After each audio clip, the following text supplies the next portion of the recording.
With Willow Way Nurseries here. We're getting in towards the end of June here, and I wanted to talk about a plant that's really kind of coming into its own right now. We did a little teaser last week, just kind of getting into it, but the hibiscus or Althea is really looking nice. That was like 1380. It started to bloom. We're beyond that now, and we really got just lots of buds. You can see there's buds all the way up the stems. This is Little Kim Red, which is a dwarf one from Proven Winners. So if you thought you knew about Althea or hibiscus, you might want to circle back and take a look. There's now dwarf varieties. Obviously there's the old bigger varieties. We don't do a lot of those anymore. We're doing much more refined ones. There's also columnar, so there's some red pillars, so there's a lot of variation in form and function, but still give you that flower power that you always were looking for in the hibiscus. So couple things we do right now, we will tip these here just to kind of keep them so they don't stretch out too much, which really won't impact anything as far as flowering or color. It's really more to keep it looking really nice. All right, we moved over to another one that I wanted to feature. One I really like, the white chiffon. This one thing I like about it is almost like when you get kind of more towards evening, the white really stands out, and especially in dark foliage, but it kind of almost glows in the evening. And so I think it's a great choice.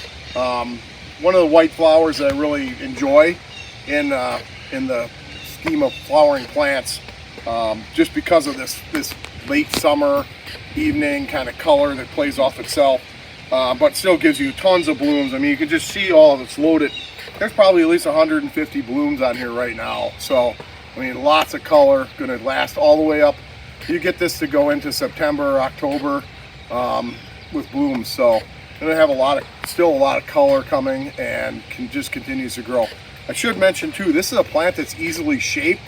So if you want to keep it to a certain size or shape, that's fairly easy to do as long as you're not trying to ask it to do something way more. If it's a dwarf and you want it to get much larger, you're gonna have a hard time with that. But if you want to keep it smaller, you know, like a 2 foot or 3 foot, you can do that easily with them. Some of these other ones can get much larger, like 6 foot. If you want to keep it at 4, you can easily do this with trimming it and making and shaping it a little bit early on in the season.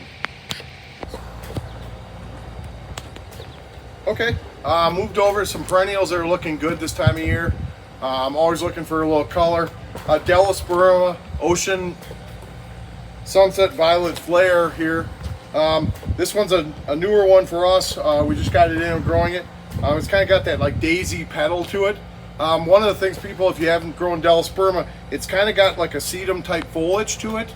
And then, but one of the neat things is the flowers close at night, and then when they get in the sun again, they open back up again. So it kind of gives you a really neat effect to it, like almost like a sensitive plant. How the leaves curl up if you touch them. This is all due to sun. Sun, well drained. We've got nice plants here. There's a couple varieties you can see behind me. So we're doing a few varieties of this that I think are really going to be a nice addition if you want some color in a sunny, nice area of your garden.